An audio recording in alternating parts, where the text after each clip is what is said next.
Hindi kasi ako makatulog pag may lalaki. Kasi ginagalaw ako. Hi guys, good morning. Dito tayo ngayon sa Nilos Farm. Ayan po. Ayan yung may-ari ng farm. Ito po yung financer. Okay, interviewin natin yung yung may-ari. Okay. Oh, sir, ito yung farm ko. Tapos, nagbuhi ko ng manok, baka, tabaw. Yun lang ang ahong ibuhi diri sir. O kamote, kamote kahoy, sili, mga halaman. Dito na siya nakatiraga. Dito happy na ako sa akong house. So, sino po yung kasama niyo dito sa sa farm? Ako lang, mag-isa. Wala ka bang kasama sa buhay? Wala. Okay, sa hindi niyo po may tatanong guys.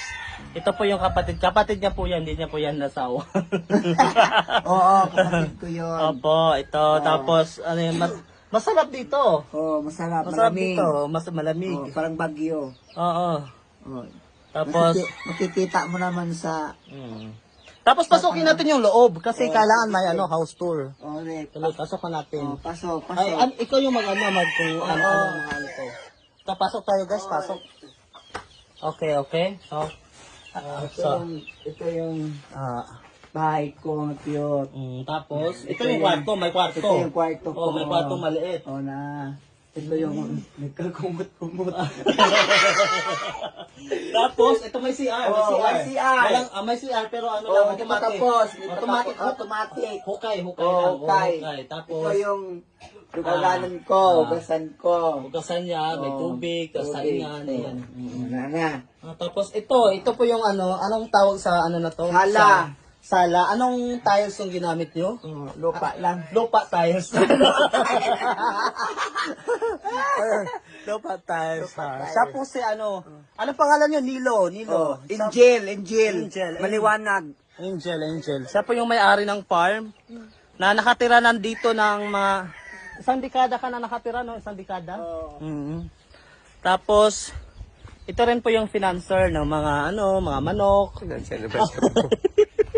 Mas pinili niyang tumira dito kasi simula nang iwanan siya ng kanyang Yung mahal. yung mahal. Oo. Mas gusto niya nang manirahan sa bundok.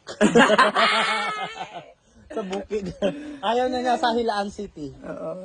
Ayaw na niya sa Hilaan City kasi nga magulo daw sa Hilaan City. Oo, magulo. Oo. Gusto siya mag-usara. Kasi nga, hindi makapagdala ng lalaki yung kanyang ate. Bawal magdala-dala. Kailangan magdala. Dito open. Hindi kasi ako makatulog pag may lalaki. Kasi ginagalaw ako. Sige na, magpaalam ka na. Salamat. Salamat guys. Thank you.